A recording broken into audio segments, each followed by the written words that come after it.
من شرور أنفسنا ومن سيئات أعمالنا من يهده الله فلا مضل له ومن يضلل فلا هادي له ونشهد أن لا إله إلا الله وحده لا شريك له ونشهد أن سيدنا وحبيبنا وشفيعنا وسندنا محمدا عبده ورسوله صلى الله تعالى عليه وعلى آله وأصحابه وبارك وسلم تسليما كثيرا أما بعد فأعوذ بالله من الشيطان الرجيم بسم الله الرحمن الرحيم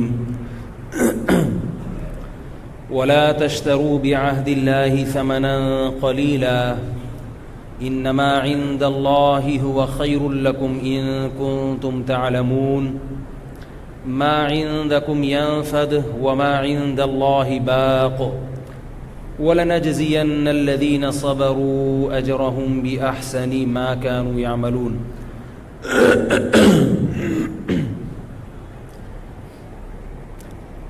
قرآن مجید کی ایک آیت تلاوت کی ہے. اللہ تعالیٰ صحیح طرح سے بات کہنے کی، سننے کی، سمجھنے کی اور عمل کی توفیق عطا فرمائے. نیا سال بھی شروع ہو چکا ہے. آج یکم محرم ہے، 1429 ہجری اور 39 ہجری، 10 سال پیچھے چلا گیا تھا. رسول اللہ صلی اللہ علیہ وسلم کو ہجرت کیے ہوئے 1438 سال مکمل ہو چکے ہیں.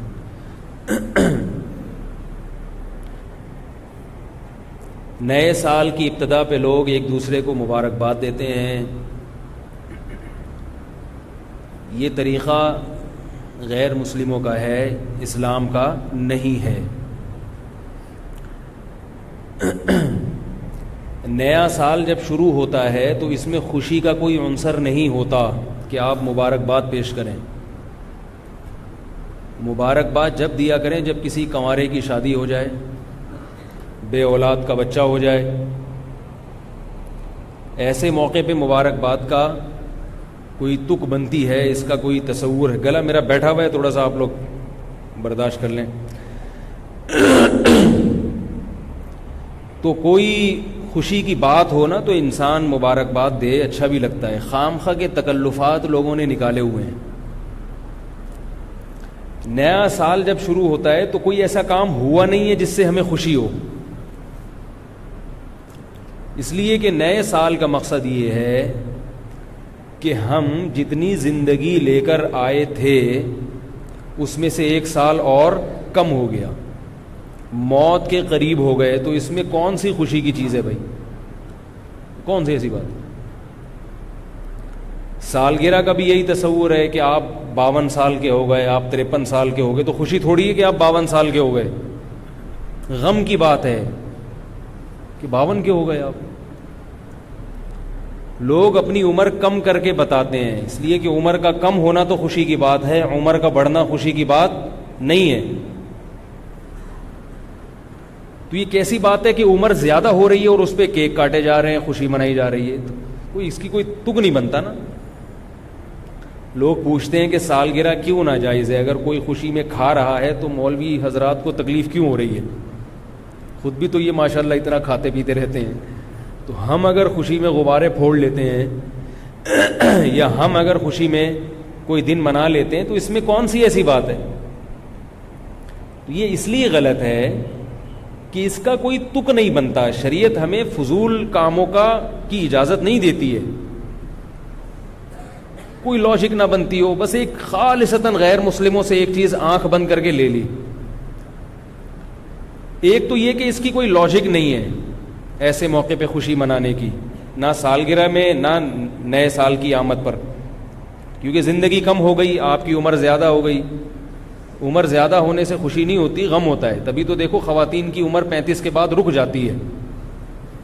35-36 کے بعد. ابھی ہمارے ایک دور کی رشتہ دار خاتون تھیں، ان کا انتقال ہوا ہے. انتقال غلط انفارمیشن کی وجہ سے ہوا. کم از کم میں جب چھوٹا تھا تو اس وقت وہ 35 سال کی تھیں. اب میں ماشاءاللہ پورے 4 دانت کا ہو گیا ہوں. لیکن وہ ابھی بھی کتنے سال کی تھیں؟ 35 سال کی. ڈاکٹر نے ان سے پوچھا, ان کو بلڈ پریشر کی بیماری تھی, ڈاکٹر نے پوچھا ایج کتنی ہے, بتانے لگی 35 سال. ظاہر ہے ڈاکٹر سے جب آپ غلط بات کرو گے تو وہ علاج صحیح نہیں ہوگا, اور وہ کیا ہوا, برین ہیمریج ہوا اور ان کی ڈیتھ ہو گئی. تو یہ کیا بات ہے کہ آپ 35 سال کے بعد اپنے آپ کو روک رہے ہیں, لیکن سالگرہ اسی حساب سے منا رہے ہیں کہ ہم 36 کے ہو گئے, ہم 37 کے ہو گئے. تو اس کا مطلب ہے کہ اندر سے خوشی نہیں ہے, اندر سے غم ہے. اوپر سے کیک بھی کاٹے جا رہے ہیں اور happy birthday to you بھی کیا جا رہا ہے. تو بھائی ان چیزوں کی کوئی لاجک نہیں ہے. اب سوال یہ پیدا ہوتا ہے کہ گورا پھر یہ کام کیوں کرتا ہے؟ گورا تو بڑا ذہین ہے نا, گورے تو کوئی کام بغیر لاجک کے کرتے ہی نہیں ہیں. اتنی معمولی سی بات ہماری سمجھ میں آ رہی ہے, گوروں کی سمجھ میں کیوں نہیں آ رہی؟ کیا خیال ہے بھائی؟ اگر وہ اتنے بے وقوف ہیں تو گورے کیوں ہیں پھر؟ اللہ نے ان کو گورا رنگ کیوں دیا بھائی؟ تو یاد رکھو ان کی سمجھ میں اس لیے نہیں آ رہی ہے کہ وہ ہیں بے سکون, ان کے لیے دنیا ہی سب کچھ ہے. یہاں ان کو انٹرٹینمنٹ کے لیے, تفریح کے لیے مصنوعی چیزوں کا سہارا لینا پڑتا ہے. حقیقی خوشی کی کوئی بھی چیز ان کے پاس نہیں ہے. سمجھ میں نہیں آ رہی بات میرا خیال. ان کو خوش ہونے کے لیے بہانہ چاہیے, ان کے پاس خوشی کے لیے کوئی چیز نہیں ہے. لہذا وہ روزانہ نت نئے طریقوں سے خوش ہونے کی کوشش کرتے ہیں. کہتے ہیں یار آج ہم خوش ہو لیے یہ سوچ کے, اب کل کس بات پہ خوش ہوں؟ تو چلو کل اس بات پہ خوش ہوتے ہیں کہ ستار بھائی کل پیدا ہوئے تھے. چلو بھائی آؤ ستار بھائی, چلو کیک کاٹو شاول بھائی. کل خوش ہو گئے, پرسوں کس بات پہ خوش؟ وہ غفار بھائی پرسوں پیدا ہوئے تھے. یعنی پیدا تو پرسوں نہیں ہوئے تھے, ہوئے تو 20 سال پہلے تھے, لیکن آج وہ 20 سال کے ہوئے. چلو بھائی happy birthday to you. تبھی وہ ہر وقت گانے سنتے ہیں, ہر وقت کان میں ہینڈ فری لگا رہتا ہے. آپ ذرا جم جائیں کبھی تو لڑکوں نے کان میں ہینڈ فری لگایا ہوا ہوتا ہے, ایکسرسائز بھی ہو رہی ہے, ہل بھی رہے ہیں, گردن بھی ہل رہی ہے. یہ یاد رکھو دنیا دار آدمی کو سکون کے لیے مصنوعی چیزیں چاہیے, اس کے بغیر وہ خوش نہیں رہ سکتا. یہی اس کی علامت ہے کہ اس کا دل بے سکون ہے. جب انسان کی طبیعت میں سکون ہوتا ہے تو وہ کچھ بھی نہ کر رہا ہو, بیٹھا ہوا ہو, اس کو خوشی محسوس ہو رہی ہوتی ہے. اور جب اندر سے دل میں بے سکونی کے کانٹے چبھ رہے ہوں تو اسے ہر وقت انٹرٹینمنٹ کے لیے کچھ نہ کچھ چاہیے. کبھی اس کو فلم دیکھنی پڑے گی, کبھی کرکٹ کے میچ دیکھنے پڑیں گے, کبھی اس کو سالگرہ منانی پڑے گی, کبھی نئے سال پر ایک دوسرے کو مبارکباد پیش کرنی پڑے گی. خام خواہ یہ چیزیں بنا کے بلا وجہ. وجہ کیا ہے؟ ان کی زندگی کا کوئی مقصد ہی نہیں ہے. آپ خود تھوڑی دیر کے لیے سوچیں, جس آدمی کی زندگی کا کوئی مقصد نہ ہو وہ خوش رہ سکتا ہے کیا؟ ایک آدمی صبح اٹھا, پہلے تو وہ یہ سوچے گا کہ میں اٹھوں کیوں, اٹھنے کا کوئی مقصد ہی نہ ہو اس کا اگر ہے بھائی, تو وہ اٹھے گا, کہے گا جب تک پڑے ہوئے سوتے ہو سوتے رہو. پھر جب نیند سے تھک جائے گا, اٹھے گا, تو پھر وہ اٹھ کے ناشتہ نہیں کرے گا, کہے گا کیوں کروں میں, اس کا کیا مقصد ہے. گھر سے باہر نہیں جائے گا. تبھی آپ بے روزگار لوگوں کو دیکھیں نا, گھر میں پڑے ہوتے ہیں, پھر خودکشیوں کے خیالات آتے ہیں ان کو. آپ کہہ سکتے ہیں کہ بھئی یہ تو دنیا کے فارغ ترین لوگ ایسے ہوتے ہیں, ہم تو آفس جاتے ہیں, ہم تو بزنس کرتے ہیں, ہمارا تو زندگی کا کوئی مقصد ہے. گوروں کا بھی مقصد ہوتا ہے ترقی کرنا, ہوتا ہے نا مقصد. بھائی انفرادی سطح پہ بھی مقصد ہے اور ان کے اجتماعی سطح پہ بھی مقاصد ہیں. انفرادی مقصد کیا ہے؟ ہر آدمی وہاں ترقی چاہتا ہے. ہر آدمی چاہتا ہے میری صحت اچھی ہو جائے, ہر آدمی چاہتا ہے میرے پاس دولت زیادہ ہو جائے. کیا خیال ہے بھائی؟ ہر آدمی چاہتا ہے میری عزت زیادہ ہو جائے. یہ 3 چیزیں ہیں جن کے حصول کے لیے انسان کوشش کرتا ہے. عزت, دولت اور بولو نا بھائی صحت. عزت, دولت اور صحت. تو کہتے ہیں ہم صبح اٹھتے ہیں کیونکہ ہمیں عزت بھی چاہیے, دولت بھی چاہیے اور صحت بھی چاہیے. ان کا ایک پرپز ہے, ان کا ایک مقصد ہے, تبھی وہ جلدی اٹھ جاتے ہیں صبح. کیونکہ اگر ان کو پتہ ہے بھائی سوتے پڑے رہیں گے تو نہ عزت ملے گی, نہ دولت ملے گی, اور نہ صحت اچھی ہوگی. ڈاکٹر بھی کہتے ہیں صبح اٹھ جاؤ بھائی جلدی. پھر وہ ایکسرسائز کرتے ہیں. ایکسرسائز کا مقصد کیا ہوتا ہے؟ بولو نا بھائی, صحت اچھی ہو. صحت اچھی ہوگی تو عزت بھی ہوتی ہے, خود بخود ہی ہوتی ہے, اور ظاہر ہے کمانے کی صلاحیت بڑھتی ہے, دماغی صلاحیت بڑھتی ہے تو پیسہ بھی آتا ہے. بیمار آدمی تو کھاتا ہے, وہ کما تو نہیں سکتا. تو ان کے جو کام ہیں, جتنے بھی وہ دن بھر میں کام کر رہے ہیں غیر مسلم لوگ, اس کے پیچھے ایک مقصد ہے, عزت, دولت اور صحت. اور اس کو ہم یوں سمجھیں کہ اس کا خلاصہ ہم 2 لفظوں میں یوں بیان کر سکتے ہیں کہ مزے اڑانا. زندگی کیسی گزر جائے؟ مزے کی گزرے. یہ ان کی زندگی کا مقصد ہے. مگر یہ ایسا مقصد نہیں ہے کہ یہ حاصل ہر ایک کو ہو بھی جائے, اور جس کو حاصل ہو اس سے پھر چھینے نہیں ہے. ایسا نہیں ہو سکتا. دیکھو, آپ نے اپنی زندگی کا مقصد ایک ایسی چیز کو بنایا کہ آپ کو بتائے یا تو وہ مقصد حاصل ہوگا ہی نہیں, اور اگر ہو گیا تو چھن جائے گا. تو آپ کو سکون ملے گا؟ بولتے کیوں نہیں بھائی؟ مثال کے طور پر ایک پہاڑی کی چوٹی پہ ہیرا رکھا ہوا ہے, ڈائمنڈ, بہت مہنگا. اب آپ نے اپنی زندگی کا مقصد بنا لیا کہ یہ K2 پہاڑی کی چوٹی پر یہ ڈائمنڈ رکھا ہوا ہے, ہیرا رکھا ہوا ہے, اس ہیرے کو میں نے حاصل کرنا ہے. کیونکہ جب یہ ہیرا میری جیب میں آئے گا تو پیسہ تو آئے گا, پیسہ آئے گا تو صحت بھی پھر اپنی مرضی کی چیزیں کھائیں گے نا. کیا خیال ہے بھائی؟ بہت ساری چیزیں آ جائیں گی, پھر ڈاکٹر بھی اپنی مرضی کا ہوگا, اور عزت تو ملے گی خود بخود. تو آپ نے اپنی زندگی کا ہدف بنایا کہ یہ جو K2 پہاڑی کی چوٹی پہ ڈائمنڈ رکھا ہوا ہے میں نے یہ حاصل کرنا ہے. یہ انگریز کی زندگی کا خلاصہ بیان کر رہا ہوں آپ کو. ان کے افراد بھی اسی کے پیچھے بھاگتے ہیں, ان کی حکومتیں بھی. جیسے ابھی امریکہ کو دیکھ لو, UK کو دیکھ لو, وہ چاہتے ہیں ہم طاقتور سے طاقتور ترین بن جائیں, ساری دنیا پہ ہماری حکومت ہو, ساری دنیا کے وسائل ہمارے قبضے میں آ جائیں. تو اجتماعی سطح پہ بھی یہی سوچ ہے اور انفرادی بھی یہی سوچ ہے. سمجھ رہے ہو؟ اب مثال میں دے رہا ہوں کہ یعنی مثال تو وہ دی جاتی ہے نا جو آسان ہو سمجھنے میں.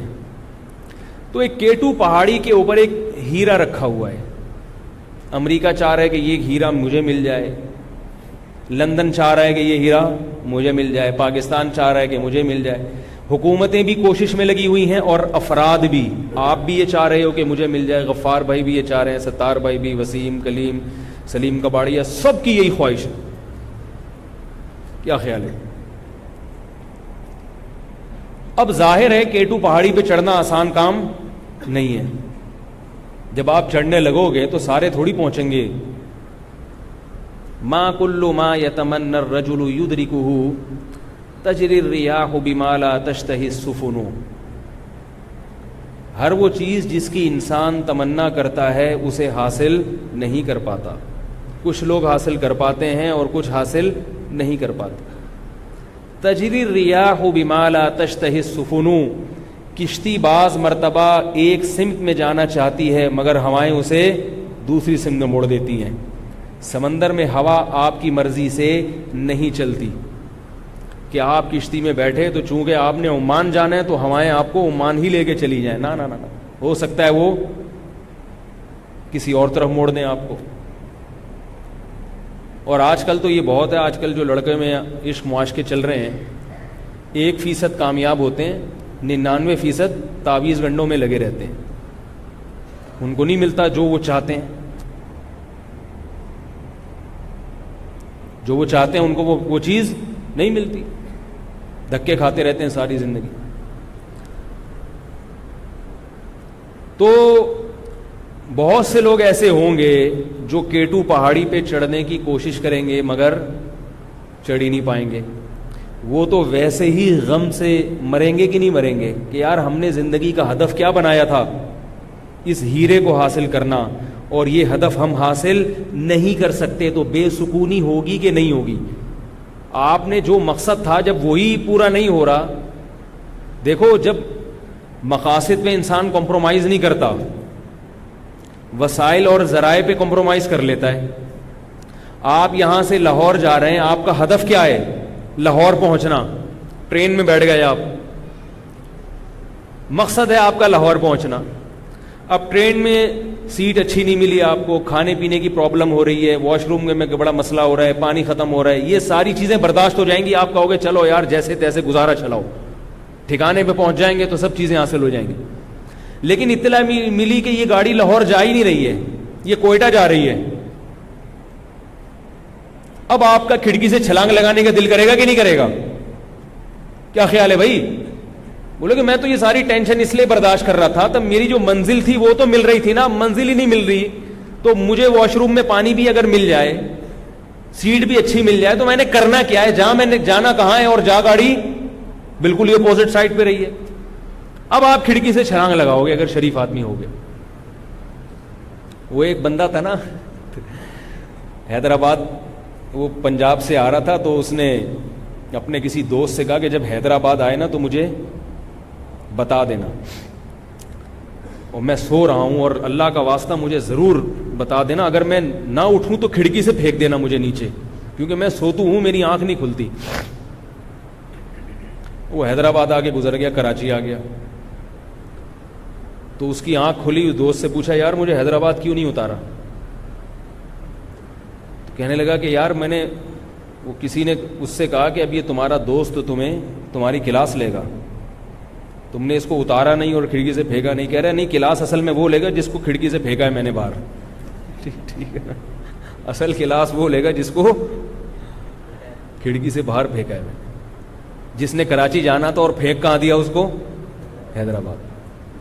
تو منزل جو ہے نا، منزل جہاں آپ جانا چاہتے ہیں اس پہ انسان کی دو رائے نہیں ہوتی. اب آپ کہہ سکتے ہیں ایک لڑکا MBA کرنا چاہتا ہے، وہ نہیں کر پایا تو وہ تو خودکشی نہیں کرتا. ایک ڈاکٹر بننا چاہتا ہے، نہیں بن پایا تو خودکشی نہیں کرتا. وہ اس لیے نہیں کرتا کہ اس کا مقصد ڈاکٹر نہیں تھا، اس کا ڈاکٹر بننے سے کچھ اور مقصد تھا، پیسے کا حصول مقصد تھا، عزت کا حصول. تو وہ کہتے چلو کوئی اور راستہ اختیار کرو. لیکن اگر کوئی فرشتہ آ کے لکھ کے دے دے کہ نہ آپ کو عزت ملے گی، نہ دولت ملے گی، نہ صحت ملے گی، پھر دیکھو کیا حال ہوتا ہے. پھر 99% لوگ خودکشیاں کریں گے. ابھی جو خودکشی نہیں ہو رہی نا، اس لیے نہیں ہو رہی کہ ہو سکتا ہے مل جائے، ہو سکتا ہے مل جائے، ہو سکتا ہے مل جائے. اس امید پہ لوگ جی رہے ہیں، اور اسی ہوتے ہوتے تلاش کرتے کرتے بالآخر موت آ جاتی ہے. لیکن اگر کسی کو پہلے سے پتا چل جائے کہ آپ کو نہ عزت ملے گی، نہ دولت ملے گی، اور نہ صحت ملے گی، دیکھو کتنے لوگ کھمبوں سے لٹکتے ہیں، پھر کتنے چپکتے ہیں. تو میں مثال دے رہا تھا کہ پہاڑی کے اوپر ہیرا رکھا ہوا ہے، کتنے لوگ ہیں جو وہاں پہنچ ہی نہیں پائیں گے، وہ تو ویسے ہی ڈپریشن کے مریض بن جائیں گے. اور بعض لوگ ایسے ہیں جن کو یہ پتا چل گیا کہ ہم وہاں پہنچ تو پائیں گے، اور وہ بڑی ہمت کرتے کرتے بالآخر چوٹی پر پہنچ گئے. اب ان کا ہاتھ اس ہیرے کے بالکل قریب پہنچ چکا ہے. لیکن کوئی ان کے کان میں آ کے بتائے کہ جب تم یہ حاصل کرو گے تو یہ تمہارے پاس رہے گا نہیں، بلکہ تم سے چھین لیا جائے گا اور کسی اور کو دے دیا جائے گا. اب آپ بتاؤ، وہ تو پہلے والے سے بھی زیادہ ڈپریشن کا شکار ہوگا کہ نہیں ہوگا؟ کیا خیال ہے؟ اس کی آواز اتنی کم کیوں ہے بھائی اسپیکر کی؟ اس کو تھوڑا سا بڑھا دینا.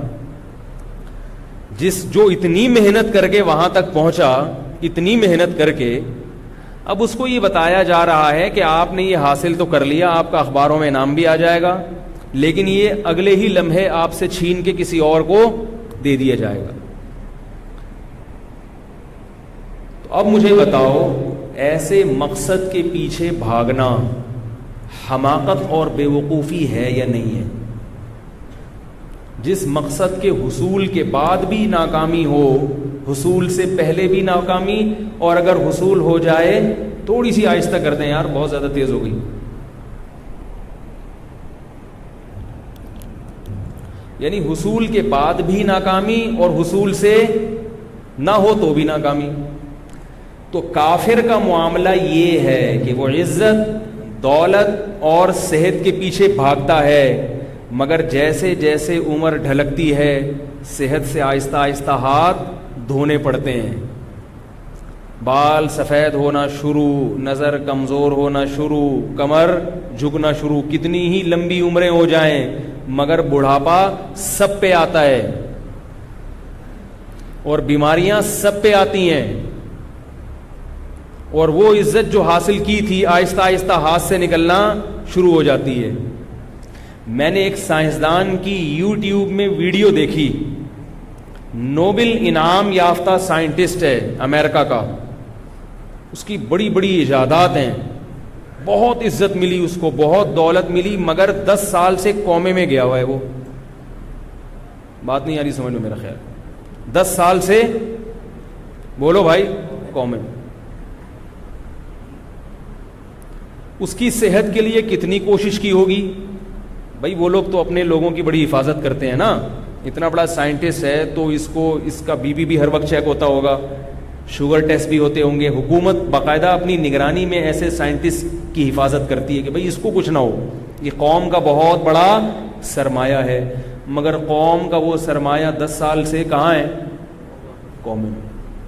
تھوڑی سی دماغ میں کوئی رگ ہلی ہے اور اتنا ذہین آدمی پڑا ہوا ہے بستر پہ، رال ٹپکتی رہتی ہے، نرسیں صاف کرتی رہتی ہیں، اس کی قضاء حاجت، اس کے پیمپر کی تبدیلی، کیونکہ وہاں بچے تو پالتے نہیں ہیں نا، اولاد تو ہے نہیں، ہوتی بھی ہے تو وہ موج مستیاں کر رہی ہوگی، تو نرسیں ہیں، گورنمنٹ ان کو پیسے دے رہی ہے اور اس سائنٹسٹ کی حفاظت ہو رہی ہے، لیکن اس کی زندگی کیا ہے؟ پڑا ہوا ہے، 3 پیس سوٹ میں ٹائی وائی لگی ہوئی ہے اور گردن ایک طرف لڑکی ہوئی ہے، کتنی محنت کی مگر اس کا انجام کیا ہوا؟ یہ انجام ہے، قومے میں گیا ہوا ہے 10 سال سے۔ تو یہ چیزیں ہم دیکھتے ہیں، کافر بھی دیکھتا ہے یہ چیزیں، اسے اپنا فیوچر بہت بھیانک نظر آتا ہے۔ یہ جتنے فنکار اداکار ہوتے ہیں نا، ان کا ذرا بڑھاپا دیکھ لیا کرو تھوڑی دیر کے لیے، یہ جو ایسے چمکتے ہوئے چہرے آپ کو میڈیا پہ نظر آ رہے ہوتے ہیں، ہر آدمی کی تمنا ہوتی ہے کاش میں ہوتا، تو ان کا بڑھاپا دیکھا کرو،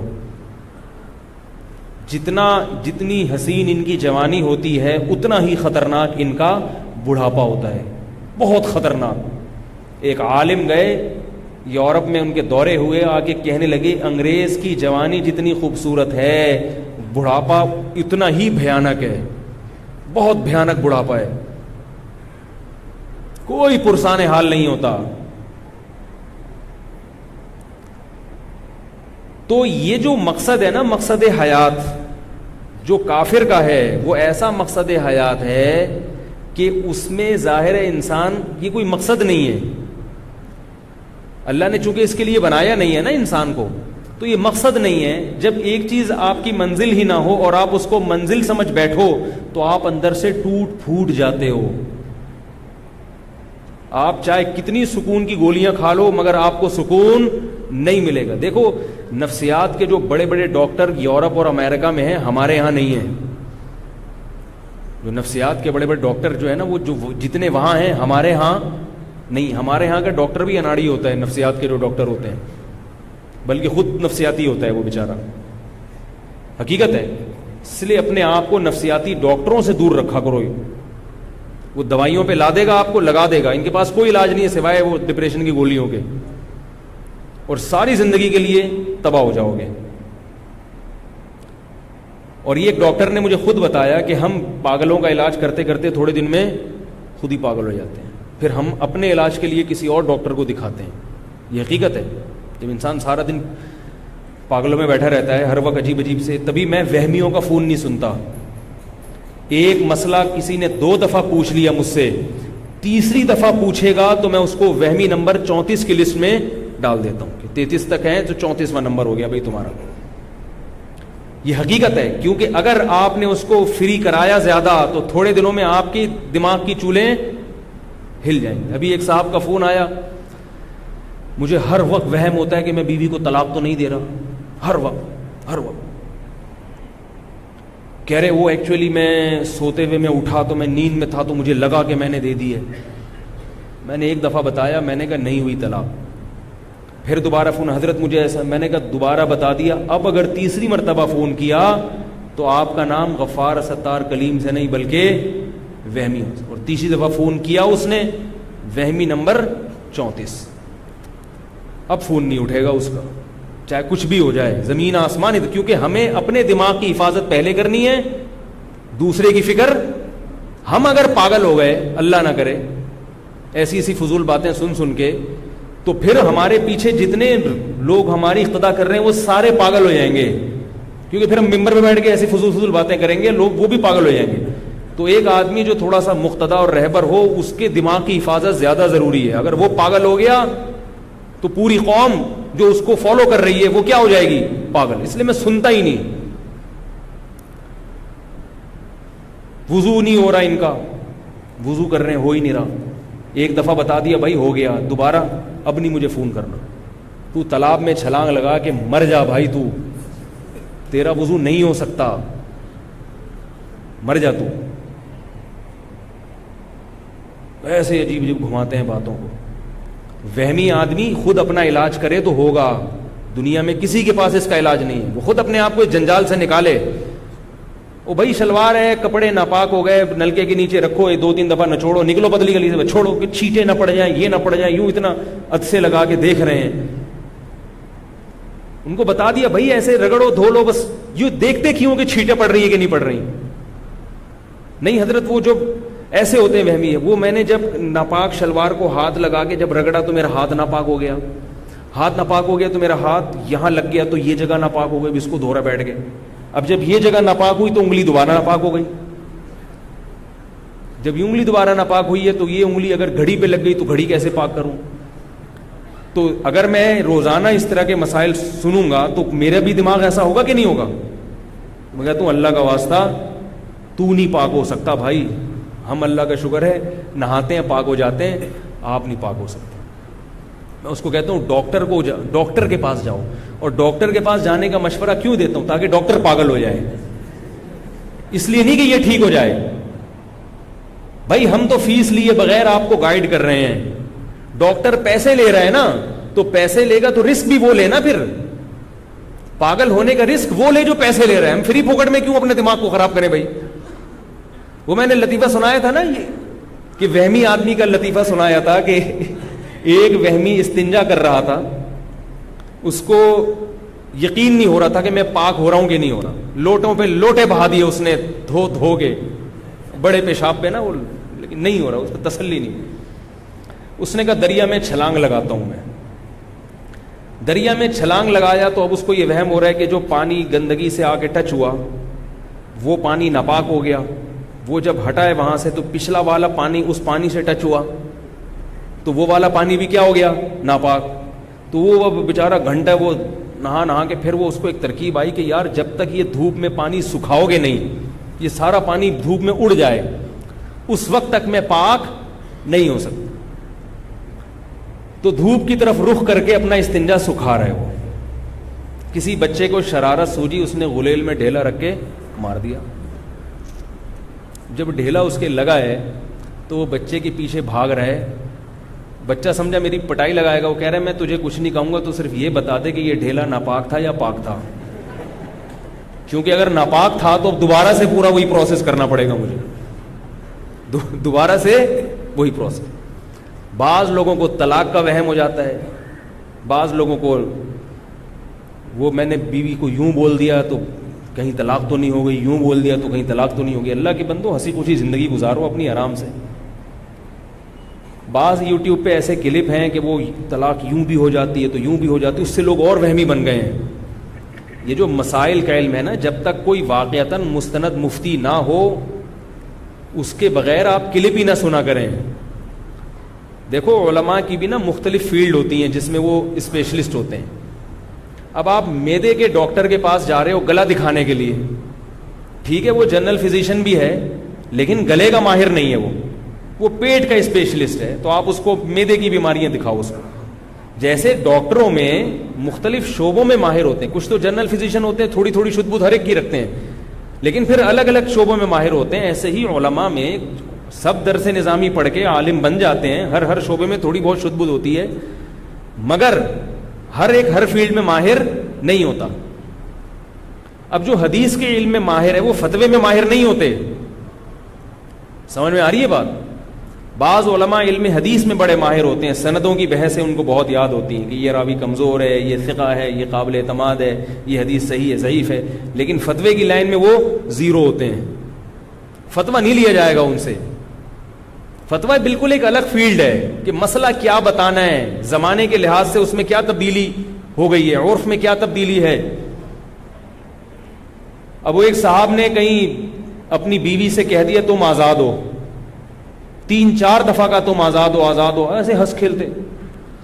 اب وہ بیوی نیم مفتی خطرہ ایمان, وہ عالمہ بنی ہوئی تھی, وہ رونے دھونے لگی, کہنے لگی یہ تو طلاقیں واقع ہو گئی ہیں.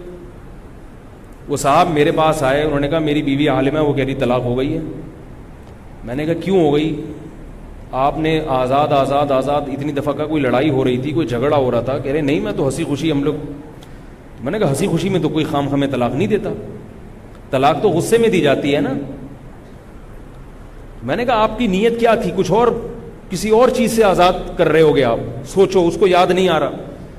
یہ بھی یاد رکھو طلاق غصے میں ہو جاتی ہے. یہ جو لوگ کہتے ہیں نا شدید غصہ تھا تو طلاق نہیں ہوئی, ایسی کوئی حدیث نہیں ہے کہ شدید غصے میں طلاق نہیں ہوتی.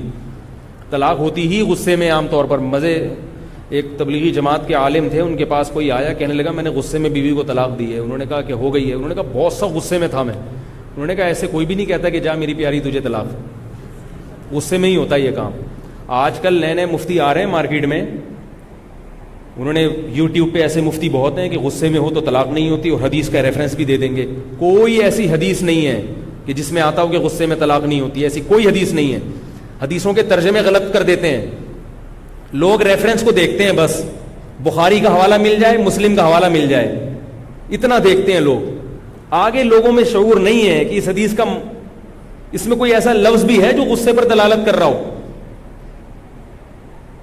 ایسی کوئی حدیث نہیں ہے کہ غصے میں طلاق نہیں ہوتی. طلاق غصے میں ہو جاتی ہے, پیار میں بھی ہو جاتی ہے, غصے میں بھی ہو جاتی ہے, نشے میں بھی ہو جاتی ہے. اگر نشہ کسی نے خود کیا ہے تو اس میں بھی طلاق واقع ہو جاتی ہے. شریعت میں نشہ اگر آپ نے خود کیا ہے تو یہ قابل معافی نہیں ہے. دیکھو یورپ امریکہ کا قانون ہے, شراب پی کے آپ نے بندہ مار دیا آپ کو پھانسی نہیں ہوگی, سمجھ رہے ہو؟ ان کے ہاں قانون ہے. اسلام میں ایسا قانون نہیں ہے. اسلام میں شراب پی کے بندہ مار دیا آپ کو مارا جائے گا, پکڑا قتل کیا جائے گا آپ کو. آپ نے شراب پی کے کسی کو گولی مار دی تو شریعت کیا کہتی ہے, اس کو بھی گولی ماری جائے گی, قصاص لیا جائے گا. وہ کہے میرا دماغ ہوش میں نہیں تھا تو اس کو یہ کہا جائے گا کہ دماغ ہوش میں جو آپ کا نہیں تھا, آپ کے اپنے اختیار سے نہیں تھا, خود پی رکھی تھی آپ نے, کس نے کہا تھا آپ کو پیو. ایسے کیسز ہم نے دیکھے ہیں کہ شراب پی اور بندہ مار دیا. تو وہ پی کیوں تھی آپ نے؟ آپ کو پتا نہیں تھا کہ جب پی جاتی ہے تو بندہ بھی مارا جا سکتا ہے, کچھ بھی ہو سکتا ہے. تو جو آدمی شراب پی کے بیوی کو طلاق دے گا اس کی طلاق واقع ہو جائے گی. سمجھ رہے ہو مسئلہ کہ نہیں سمجھ رہے؟ آج کل یہ بھی فیشن چل پڑا ہے, شراب پیتے ہیں, نشہ کرتے ہیں, طلاق دے دیتے ہیں, کہتے نہیں ہو جاتی ہے. اور جو کہتے ہیں نا میرا دماغ کام نہیں کر رہا تھا نشے میں, اس سے کہو پھر بیوی کو کیوں دی, ماں یا بہن کو کیوں نہیں دے دی طلاق تم نے؟ بہت مشکل ہے سمجھانا. آپ لوگ تو ماشاءاللہ کوئی بھی پی کے نہیں آیا نا الحمدللہ, تو آپ کو تو سمجھ میں آنا چاہیے بھائی. اگر وہ کہتا ہے میرا دماغ کام نہیں کر رہا تھا تو سوال پیدا ہوتا ہے کہ پھر بہن کو کیوں نہیں دے دی طلاق, ماں کو کیوں نہیں دے دی, بھائی کو کیوں نہیں دے دی؟ اس کا مطلب پتا تھا کہ یہ بیوی ہے, اس کو ہوتی ہے طلاق. تو چاقو مار دے گا تو لگے گا کہ نہیں لگے گا, اور قصاص لیا جائے گا. ایسے ہی طلاق بھی ہو جاتی ہے. تو میں عرض کر رہا تھا کہ مسائل جو ہے جو باقاعدہ اداروں سے فارغ ہوتے ہیں مستند مفتی, ان سے پوچھا کرو جن کے پیچھے کوئی ادارہ ہو. یہ نہیں کہ تھوڑے دن میں کوئی بھی اٹھ کے تحقیقات عوام کے سامنے مارکیٹ میں لا رہا ہے اور لوگ پھر اس سے مسائل پوچھ رہے ہیں, یہ جائز نہیں ہے. اگر آپ اس کو فالو کریں گے تو کل قیامت کے دن آپ سے سوال ہوگا. لوگ کہتے ہیں وہ دلیل سے بات کر رہے ہیں, ہر ایک دلیل سے بات کرتا ہے. آپ میں دلائل کو سمجھنے کی صلاحیت نہیں ہے, یہ آپ تسلیم کر لیں. اپنی جہالت کا اعتراف آج کل لوگوں سے ہوتا نہیں ہے, یہ بڑی مسئلہ ہے. ڈاکٹر کے سامنے اپنی جہالت کا اعتراف کریں گے کہ آپ میدے کے ماہر ہیں, مجھے نہیں پتا, جی آپ کو پتا ہے. ENT اسپیشلسٹ کے سامنے اعتراف کر لیں گے, ڈاکٹر صاحب آپ چاہے تو کاٹ دیں, آپریشن کر کے گردہ نکال دیں, چاہیں تو نیا لگا دیں, چاہیں تو ڈائلسس پہ لے آئیں, آپ زیادہ جانتے ہیں, میں تو جاہل.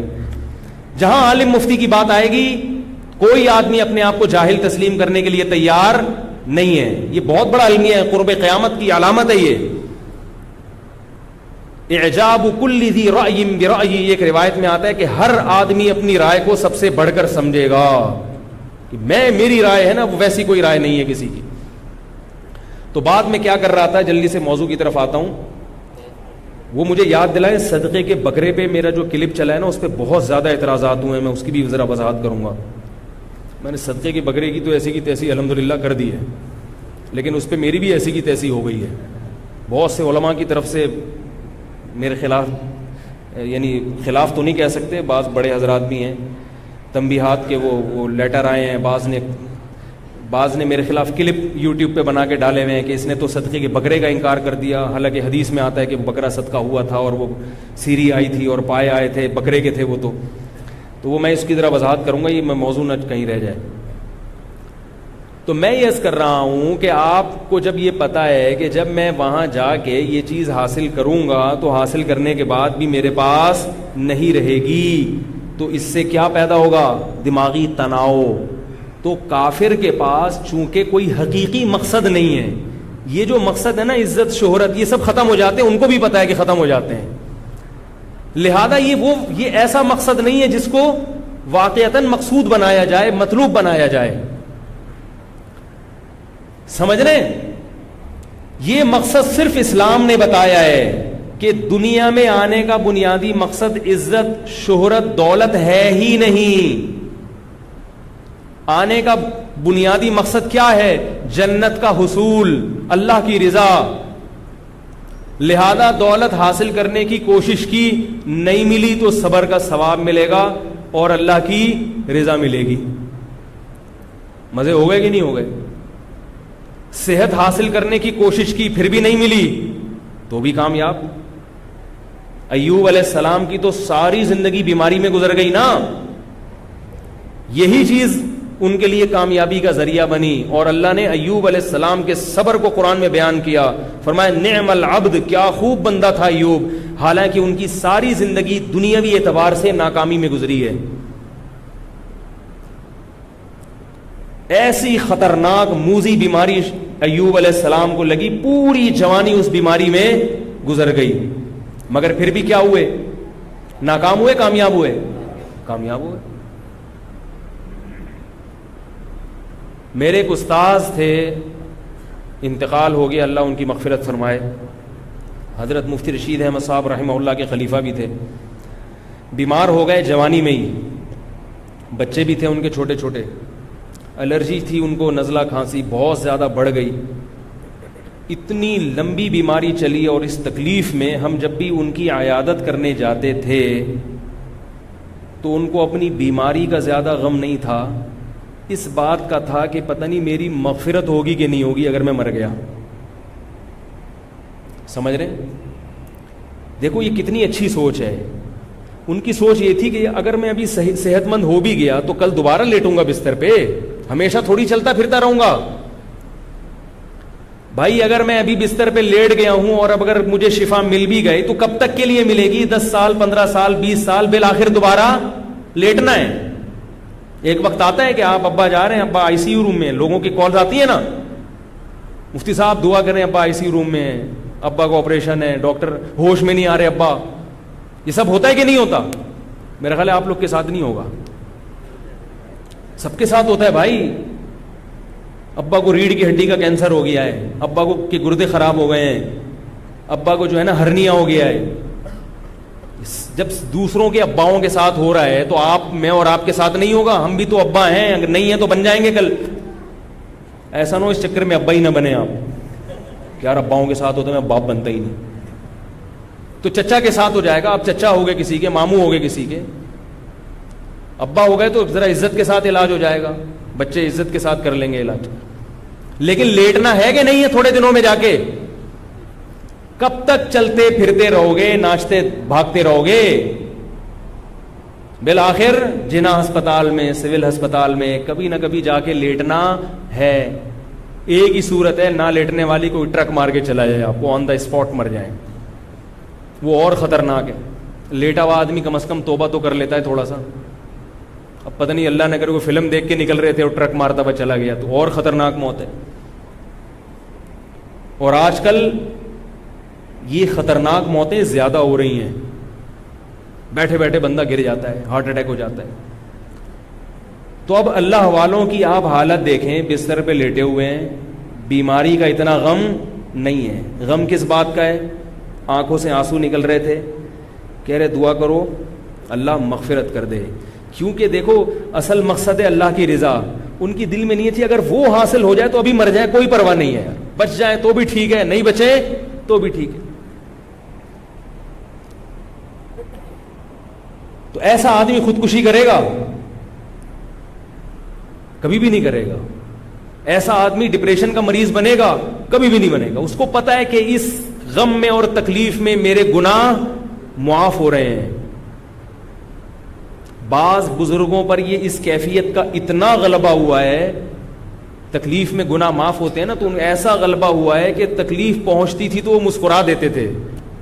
ایسا غلبہ بھی ہوا ہے. رسول اللہ صلی اللہ علیہ وسلم نے ارشاد فرمایا کہ مسلمان کو یعنی اہل ایمان کو جس کا اللہ پر اعتماد اور توکل ہے, ایک کانٹا بھی چبھتا ہے تو اس کانٹے کے بدلے میں بھی اس کا کوئی گناہ معاف ہوتا ہے. تو جب انسان مقصد ہی آخرت کو بنا لے گا تو اسے انٹرٹینمنٹ کے لیے سالگرہ کی ضرورت, بولو نا بھائی, نہیں پڑے گا. وہ ایسے ہی خوش ہوگا. ہر آنے والا دن موت کے قریب کر رہا ہے. زندگی سے بہت زیادہ محبت نہیں ہوگی اس کو, ہوگی محبت اعتدال سے. زندہ رہنے کا ہر ایک کو شوق ہوتا ہے, مگر اعتدال سے ہو تو اچھا ہے. اعتدال سے زیادہ بڑھ جائے تو یہی آپ کو مریض بنا دے گا. کسی سے بھی جب زیادہ محبت ہوتی ہے نا بیوی کے علاوہ تو پریشان ہی ہوتا ہے آدمی. بھائی عشق معاشقہ ہو گیا اور وہ چیز مل نہیں رہی تو پریشان ہوتے ہیں نا لوگ, کھمبے سے چپک رہے ہیں. بھائی نارمل رہتے تو یہ نوبت نہ آتی. کیا خیال ہے؟ تو اسی طرح یہ عشق زندگی سے بھی ہو جاتا ہے بعض لوگوں کو, بلکہ اکثریت کو زندگی سے بھی عشق ہو جاتا ہے. اگر زندگی سے آپ کو عشق ہو گیا تو بڑی خطرناک بات ہے, کیونکہ یہ محبوبہ بالآخر آپ کو چھوڑ کر جانے والی ہے. اس سے جو بے سکونی ہوگی وہ بہت زیادہ ہوگی. اس لیے زندگی سے محبت کرو مگر عشق نہ کرو. ایک اعتدال سے محبت کرو جیسے ہمارے بزرگوں نے کی ہے. اللہ زندہ رہنے کا شوق ہے, مر گئے تو بھی کوئی ٹینشن نہیں ہے. سمجھ رہے ہو؟ نہیں تو آج نہیں مریں گے تو کل مریں گے. یہ ایسے ہی ہے جیسے آپ لاہور جا رہے تھے, آپ کو کسی نے بتایا کہ 18 گھنٹے میں آپ پہنچیں گے, منزل آپ کی لاہور ہے 18 گھنٹے میں, لیکن درمیان میں حیدرآباد سے اتار کے آپ کو جہاز میں بٹھا کے 2 گھنٹے میں پہنچا دیا. آپ کہو گے چلو یار جو 18 گھنٹے کا سفر تھا وہ 1-2 گھنٹے میں ہو گیا. تو 60 سال میں جانا تھا اللہ کے پاس, 70 سال میں جانا تھا, اللہ نے کیا کہ 35 میں ہی چلو. چلو بھائی جب جانا وہی ہے ذرا جلدی چلے گئے. کیا خیال ہے؟ کوئی ٹینشن کی بات نہیں. ہمارے شیخ حضرت مفتی رشید احمد صاحب رحمہ اللہ تعالی, ان کی عمر جب 63 سال کی ہو گئی تو فرماتے تھے اب مجھے زندہ رہتے ہوئے شرم آنے لگی ہے. بھئی نبی صلی اللہ علیہ وسلم 63 میں چلے گا, میں پھر بھی زندہ ہوں. تو شرما شرمی میں 78 سال 80 سال تک زندہ ہی رہے وہ. ٹھیک ہے نا, صحت اتنی اچھی تھی, اتنی اچھی صحت, کیونکہ جب خوش رہتا ہے تو صحت خود بخود اچھی ہوتی ہے.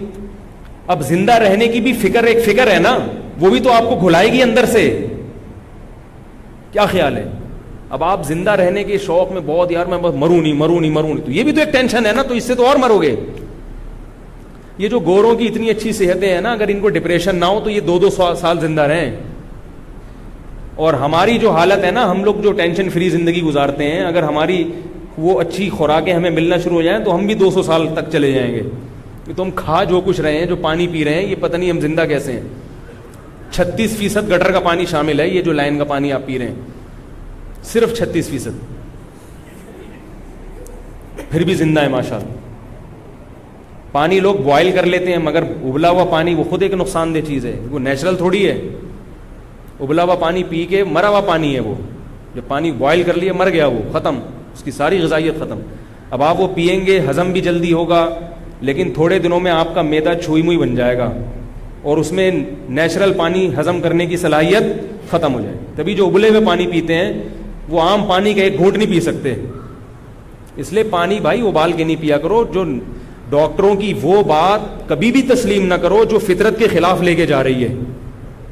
یہ بات یاد رکھو, چاہے کیسی تحقیقی ریسرچ کیوں نہ ہو. ہزاروں سال سے انسان بغیر ابلا ہوا پانی ہی پیتا آ رہا ہے, آدم علیہ السلام سے لے کے آج تک. ہمارے نبی نے بھی کبھی پانی ابال کر نہیں پیا. ٹھیک ہے, پانی ابال کر پینے میں, اس کو ابالنے میں جراثیم ختم ہو جاتے ہیں, بہت چیزیں آ جاتی ہیں, لیکن وہ نیچرل نہیں رہتا. کچھ چیزیں ایسی آ جاتی ہیں اس میں جو آپ کی صحت کے لیے نقصان دہ ہیں. لیکن مصیبت یہ ہے کہ کچا پیئیں تو 36% گٹر ہے اس میں, فلٹر کر کے پیئیں تو کچرا تو نکل جائے گا مگر گٹر کے جراثیم تو نہیں نکلیں گے نا اس میں. ابال کے پیئیں تو اس کی اپنی ایک مصیبت ہے. وہ ابلا ہوا, بیمار آدمی کے لیے ابلا ہوا پانی ٹھیک ہے, بچے کے پیٹ ویٹ خراب ہو جائے یا کوئی ایسے موشن لگ جائے, کوئی نزلہ زکام بخار ہو, اس کے لیے ابلا ہوا ٹھیک ہے. عام نارمل آدمی بوائل پانی پیے گا نقصان ہوگا, ریزسٹنٹ پاور آپ کی ختم ہو جاتی ہے, بیماریوں کے خلاف دفاع کی قوت ختم ہو جاتی ہے. تو اب پھر پریشان ہے کہ پانی نہیں مل رہا ہمیں. آپ خود اندازہ لگاؤ کیا پیا, غصہ پیتے ہیں بس بیٹھ کے, اور کچھ بھی نہیں. اور یہ جو نیسلے کا پانی ہے یا دوسری کمپنیوں کا پانی ہے, یہ تو بہت ہی نقصان دہ صحت کے لیے ہے. اس میں منرل ڈالے جاتے ہیں آرٹیفیشل. آپ یہ پانی ذرا گرم کر کے پیو, آپ کو کھٹا محسوس ہوگا. تو اس لیے سب سے بہتر پانی وہ ہے جو لائن میں آ رہا ہے, اس کو فلٹر کر کے پی لیا کرو بس, اور 36% گٹر کو اگنور کر دو. کیونکہ انسان جب یہ ہوتا ہے نا, اس میں خود بخود ریزسٹنٹ پاور پیدا ہو جاتی ہے. جس علاقے میں کا پانی پیے گا تھوڑے دنوں میں اسی کا عادی ہو جائے گا. تو اس کے علاوہ, اور میں نے بہت اس پانی پہ تحقیق کی ہے, بہت لوگوں سے ملا ہوں کہ پانی کون سا پیے. ہر پانی میں گڑبڑ ہے. یہ جو بازار کا پانی پیکنگ کا آ رہا ہے, یہ تو تباہ کر رہا ہے آپ کی ہڈیوں کو, آپ کے بال کو سفید کر رہا ہے. یہ وقت سے پہلے یہ جو پیکنگ کے پانی آ رہے ہیں نا, سیل پیک پانی, کوئی کسی بھی کمپنی کا ہو, سب بیکار ہے. تو سب سے اچھا پانی وہی ہے جو بارش کا پانی برستا ہے, ہب ڈیم میں آتا ہے, کتے نہاتے ہیں, بلیاں نہاتی ہیں اس میں, اور پھر وہ لائن پہ چلتا ہے تو قدرتی نا. پھر وہ گورنمنٹ اس کو فلٹر کرتی ہے, ایسا نہیں ہوتی گورنمنٹ, ایسے اتنی بھی نالائق گورنمنٹ نہیں ہے. اس کو ریت بجری میں فلٹر کر کے تھوڑی سی کلورین ملاتی ہے, جراثیم مر جاتے ہیں, پھر وہ لائنوں میں آتا ہے. تو اس میں جو لائنوں کے اندر جو بلی اور کتے اور چوہے ہیں, ان کو چھاننے کے لیے آپ اپنے گھر میں کیا لگا لو, ایک فلٹر لگا لو, تاکہ ریت کچرا چھن جائے بس. اس کے علاوہ کوئی اور پانی پینے کی چندہ ضرورت نہیں ہے. یہی ہے. یا بورنگ کا اگر میٹھا پانی نکل آئے تو سبحان اللہ, بورنگ کا پانی کسی اگر میٹھا نکل آئے تو اس سے بہتر تو کوئی پانی ہے نہیں. لیکن ہمارے یہاں بورنگ کا میٹھا ہوتا نہیں. خیر, بات کہاں سے کہاں چلی گئی جی. ہاں وہ میں بتاتا ہوں ابھی. تو یہ بات خوب یاد رکھیں کہ وہ لوگ نا انٹرٹینمنٹ کے لیے ان کو کچھ نہ کچھ چاہیے خوشی کے لیے, لہذا وہ سالگرہ بھی منائیں گے, نئے سال پہ مبارکباد بھی دیں گے, ہیپی نیو ایئر بھی کریں گے. کوئی ایسے کام جس کی کوئی لاجک نہیں بنتی, وہ کہ تھوڑا ادھر ناچ لو, تھوڑا یوں کر لو. بالوں کے فیشن بنائیں گے, وہ کہیں گے یہ والا اسٹائل تو اب دیکھ لیا ہے یار, ساری دنیا کو پتہ ہے. ہم دیکھو بچپن سے میں ایسے بال رکھتا آ رہا ہوں, پٹے والے. یہاں سب علماء کو ہم نے ایسے ہی دیکھا, ایک ہی اسٹائل کے بال ہوتے ہیں, اسی میں خوش رہتے ہیں وہ. لیکن نوجوان نسل کو دیکھو, آج یہ والا پف بنا کے آیا ہوا ہوگا, 2 دن میں دل بھر جائے گا اس کا.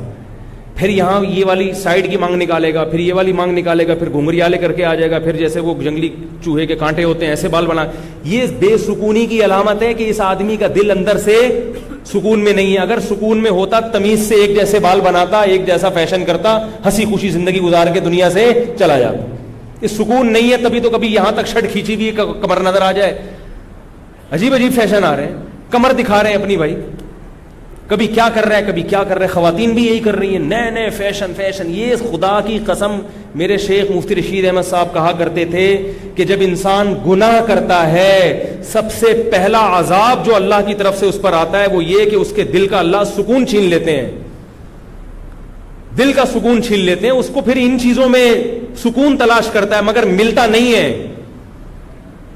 یہ لوگ فیشن تو بہت اختیار کرتے ہیں, مگر اس فیشن سے پھر بھی ان کے چہرے پہ نور نہیں آتا, نور نہیں آتا. مائیکل جیکسن کے چہرے پہ نور تھا, کیسا عجیب چپڑا ہوا چہرہ تھا اس کا, حالانکہ کتنی ڈسٹیمپر کے ڈبے خالی کیے ہوں گے اس نے اس کو بنانے کے لیے, اور فشنگ اور فشل اور پتہ نہیں کیا کیا, پھر بھی عجیب سا نور تو ہم نے علماء کے چہروں پر دیکھا ہے. صحابہ صابن سے نہاتے ہیں, نہ کوئی فیشن, نہ کوئی بال بنائے, کوئی ٹوپی پہنتا ہے, کوئی پگڑی پہنتا, آ گئے بس. ساری زندگی میرے شیخ حضرت مفتی رشید احمد صاحب نے ساری زندگی سفید کپڑے پہنے ہیں, ساری زندگی ایک جیسا ڈیزائن, ایک جیسے کپڑے, کیونکہ اندر سے سکون ہے نا طبیعت میں. تو اوپر سے طبیعت میں کھلبلی نہیں مچی ہوئی. دیکھو ایک بات میں آپ کو بتا کے اپنے وہ صدقے کے بکرے پہ جلدی سے بات سمیٹتا ہوں میں. آپ مجھے بتاؤ, جب ہم صبح اٹھتے ہیں اور ہم گھر میں بیٹھے ہوتے ہیں, جو نمازی لوگ ہیں وہ مسجد میں آ کے صف میں بیٹھ جاتے ہیں, سب خاموش ہوتے ہیں کہ نہیں ہوتے؟ ایک عجیب خاموشی کا ماحول ہوتا ہے فجر کی نماز سے پہلے. امام اگر 4 منٹ لیٹ بھی ہو جائے تو کوئی پیچھے مڑ کے نہیں دیکھتا, چپ کر آرام سے بیٹھے رہتا ہے. جو لوگ نماز نہیں پڑھتے وہ صبح اٹھ کے ناشتے واشتے کی میز پہ بیٹھتے ہیں تو بھی گھر میں خاموشی کا سما ہوتا ہے, سب چپ چاپ, بیگم صاحبہ کچن میں اپنا کام کر رہی, لڑائی وڑائی نہیں ہوتی صبح کے ٹائم پہ, سب اٹھے ہوئے اپنا آرام سے, بچے اسکول جا رہے ہیں, استری ہو رہے ہیں کپڑے, یہ سب. وجہ کیا ہے؟ پوری رات نیند کی ہے, ذہن کو سکون ملا, تو اب اس سکون کے آثار کیا ہیں؟ نہ چہک رہے ہیں نہ ہل رہے ہیں. جو جہاں بیٹھا ہے تمیز سے وہاں, واش روم میں بھی جو بیٹھتا ہے نا صبح جا کے, وہ بھی بیٹھا ہی رہتا ہے وہاں, نکلتا ہی نہیں. تو جو جہاں بیٹھا ہوتا ہے وہ تمیز سے بیٹھا ہوتا ہے. یہ دل کے اندر جو سکون ہوتا ہے وہ اس کا اظہار ہے. یہ نمازی بھی منہ نیچے کر کے آرام سے بیٹھے ہوں گے, کوئی بات نہیں کر رہا کسی سے, کیونکہ طبیعت میں اتنا سکون ہے کہ اب اس سکون, مزید سکون کے حاصل کرنے کے لیے ہمیں نہ کسی سے بات چیت کی ضرورت, نہ کوئی ہلنے جلنے کی ضرورت, آرام سے تمیز سے بیٹھے ہوتے. آہستہ آہستہ جب دن چڑھتا ہے, تھکاوٹ ہوتی ہے, تو پھر لوگ ہلنا جلنا شروع ہوتے ہیں, گالیاں والیاں بھی دے رہے ہیں, لڑائی بھی کر رہے ہیں, پھر کوئی, یعنی ساری ایکٹیویٹیز. جیسے جیسے طبیعت میں بے سکونی ہوتی ہے نا, اتنا زیادہ انسان خود بھی بے سکونی میں آتا ہے, دوسروں کو بھی بے سکون کرتا ہے. تو یہ جو فجر کا وقت ہے, اس میں جو تمیز سے لوگ بیٹھے ہوئے ہوتے ہیں, ان کو دیکھ کے اگر کوئی یہ کہے کہ یہ تو بیچارے, ان کی زندگی میں تو کوئی انٹرٹینمنٹ ہی نہیں ہے, ان کی زندگی میں تو سکون ہی نہیں ہے, اگر سکون ہوتا تو یہ چہک رہے ہوتے, شراب پی رہے ہوتے, ناچ رہے ہوتے, گا رہے ہوتے, کوئی ادھر کلا بازی کھا رہا ہوتا, کوئی یہ والی سائڈ کی مانگ نکال رہا ہوتا, کوئی یہاں کٹورا رکھ کے بال کاٹ رہا ہوتا, صحیح ہے نا, کوئی یہ والا فیشن کر رہا ہوتا, کوئی ادھر کلا بازی لگا رہا ہوتا, کوئی چھت سے چھلانگ لگا رہا ہوتا. تو ایسا دعویٰ کرنے والا بے وقوف ہوگا کہ نہیں ہوگا؟ ہم کہیں گے چونکہ یہ طبیعت میں ان کے اندر سکون ہے, اسی وجہ سے تمیز سے بیٹھے ہوئے ہیں. جب دل اندر سے بے چین ہوگا تو یہ سارے کام شروع کر دیں گے, چھلانگے بھی لگائیں گے, کھمبوں سے بھی چپکیں گے, اور یہ نئے نئے نت نئے فیشن بھی کریں گے. سمجھ رہے ہو کہ نہیں سمجھ رہے؟ تو یاد رکھو, غیر مسلم کی جو خوشی ہے, اس کا جو ہنسنا, اس کا جو مسکرانا, اس کا ہر وقت ہلنا جلنا, ان چیزوں کو دیکھ کر متاثر نہ ہوا کرو. یہ بے سکونی کی علامت ہے. میں نے صرف اور صرف سکون علماء کے دلوں میں دیکھا ہے, باقی مجھے سکون دنیا میں ہر چیز ہر جگہ نظر آئی, مگر سکون صرف علماء کی محفل میں نظر آیا ہمیں. ہمارے شیخ حضرت مفتی رشید احمد صاحب آتے تھے, آدھا گھنٹے کی مجلس, خاموش مجلس ہوتی تھی, آگے بیٹھ جاتے تھے, سب اساتذہ طلبہ بیٹھے ہوئے چپ چاپ, وہ تھوڑا سا اپنا کام کیا, آدھا گھنٹہ چپ چاپ سلام کر کے واپس چلے گئے. بڑا مزہ آتا تھا, حالانکہ نہ کوئی بات نہ کوئی چیز, ایسا لگتا تھا آسمان سے سکینت نازل ہو رہی ہے. کسی دنیا دار کو بٹھا دو آدھے گھنٹے کے لیے چپ کر کے, آپ وہ کہتے ہیں لائٹ میوزک تو بہرحال ہونا چاہیے. لائٹ میوزک تو آپ انٹرنیشنل فلائٹ میں کبھی سفر کریں, لائٹ میوزک چل, میرا اتنا سر میں درد ہوتا ہے اس سے. تھائی لینڈ کی ایئر لائن میں بیٹھا ہوا تھا, وہ انہوں نے ٹوں ٹوں ٹوں چلا دیا. میں نے دل چاہ رہا ہے بھائی اس کو بند کرو تاکہ سکون ملے, آرام سے چپ کر کے بیٹھے رہو, ہمیں بھی بیٹھو. لیکن وہ کچھ نہ کچھ میوزک چلاتے ہیں, تو مجھے اندازہ ہوا کہ ان کی طبیعت میں اتنی بے سکونی ہے کہ یہ چپ کر کے بیٹھ نہیں سکتے. ان کو لائٹ میوزک چاہیے, کچھ ٹن ٹناٹن ہونا چاہیے جس سے یہ سکون میں آئیں گے. تو ان کے سکون کا کرائٹیریا اور ہمارا الگ الگ ہے. سمجھ رہے ہو کہ نہیں سمجھ رہے؟ آپ ان کے ہوٹلوں میں جاؤ, وہاں بھی لائٹ میوزک چل رہا ہوگا, حالانکہ سکون خاموشی میں ہے. تو میرے بھائی ان کے دلوں میں بے سکونی ہے, بے سکونی کے کانٹے چبھ رہے ہیں. آپ اس لائف اسٹائل کو اگر فالو کرو گے تو آپ بھی ویسے ہی ہو جاؤ گے. اس لیے نیا سال جب شروع ہوتا ہے تو ایک دوسرے کو دعا دے دیا کرو, اس میں کوئی حرج نہیں ہے. ایک دوسرے کو تنبیہ کی, عبرت کی باتیں کر دیا کرو کہ بھائی اب زندگی میں 1 سال اور کم ہو گیا تو ذرا تجدید کر لیتے ہیں. نیا سال اب جیسے پہلے ہم نے زندگی گزاری ہے غلط گزاری ہے, اب یہ 1439 ہجری شروع ہو گیا, آؤ عزم کرتے ہیں کہ اس سال ہم وہ غلطیاں نہیں کریں گے جو پہلے ہم نے کی تھی. یہ باتیں تو ٹھیک ہیں, سمجھ رہے ہو کہ نہیں سمجھ رہے؟ ایک تجدید کرنی چاہیے بھائی, زندگی میں 1 سال اور کم ہو گیا تو اب تھوڑا سا ہم اس کو تازہ کر لیں. ایسے میسج گھمانا تو ٹھیک ہے, مبارکبادی, ہیپی نیو ایئر, یہ فضول چیزیں ہیں, یہ ان پہ سوٹ کرتی ہیں, یہ ہم پہ سوٹ بول لو یار نہیں کریں. اب میں ذرا صدقے کے بکرے کی کلاس لے لوں تھوڑی سی, وہ دعا کے بعد لوں گا, وقت ہو گیا ہے. دعا کے بعد ریکارڈنگ کریں, صدقے کے بکرے کی مزید کلاس لینی ہے. ابھی سمجھ میں لوگوں کے صدقے کا بکرا آیا نہیں, ابھی بھی بکرے کٹ رہے ہیں, اور میرے کلپ کا بہت سے لوگوں نے غلط مطلب لے لیا ہے, سمجھ رہے ہو. تو میں انشاءاللہ کچھ 5 سے 10 منٹ آپ کے لوں گا, اور میں بتاؤں گا یہ صدقے کا بکرا بدعت کیوں ہے. سمجھ رہے ہو کہ نہیں سمجھ رہے؟ بکرے صدقے کرنا چھوڑ دو, غریب کی حاجت پوری کیا کرو, پیسوں سے راشن ڈال دیا کرو, بکروں کو چھوڑ دو اپنے حال پہ بچا, ان کو بھی زندہ رہنے کا حق دو. قربانی پہ کٹتے ہیں, عقیقے کٹتے ہیں, کافی ہے. تو میں دعا کے بعد اس مسئلے کی ذرا وضاحت کروں گا. جو حضرات بیٹھنا چاہیں بیٹھ سکتے ہیں, جو جانا چاہیں وہ جا سکتے ہیں. اسکول سلسلے میں بات یاد نہیں ہوئی, یاد بھائی یہ دی مینٹور اسکول ہے, بہت اچھا اسکول ہے. یہاں سخی حسن پہ بہت اچھی دینی تعلیم ہے. اپنے بچوں کو کوشش کریں ایڈمیشن دلائیں, وہاں او لیول تعلیم ہے ان کی, آکسفورڈ یونیورسٹی والا سلیبس ہے. میں اس کی اس لیے وہ کر رہا ہوں, میرا کوئی کمیشن نہیں بندہ ہوا وہاں پہ, اس لیے کہ آج کل اسکول بچوں کو تباہ و برباد کر رہے ہیں. میں نے ایک واقعہ سنایا تھا نا کہ ایک ڈاکٹر صاحب نے اپنے ابا کو گھر سے باہر نکال دیتے ہیں, وہ کہ ابا آپ نے سگریٹ پینی ہے تو گھر سے باہر جا کے پئیں, میرے بچے ڈسٹرب ہوتے ہیں. اس باپ نے اپنے بیٹے کو ڈاکٹر تو بنا دیا مگر اچھا انسان نہیں بنایا. جن اسکولوں میں پڑھا ہے, جن یونیورسٹی میں پڑھا ہے, وہاں میڈیکل سائنس تو پڑھائی جاتی ہے مگر باپ کا احترام نہیں سکھایا جاتا. اگر وہ اپنے بچے کو مدرسے میں پڑھاتے تو پھر اگر سگریٹ پیتے تو بیٹا کہتا ہے کہ بچوں تم باہر چلے جاؤ, ابا کیا کر رہے ہیں, سگریٹ پی رہے ہیں. اول تو ابا کو سگریٹ نہیں پینی چاہیے, لیکن اگر پی رہے ہیں تو بچوں کی ذمہ داری ہے وہ گھر سے باہر جائیں.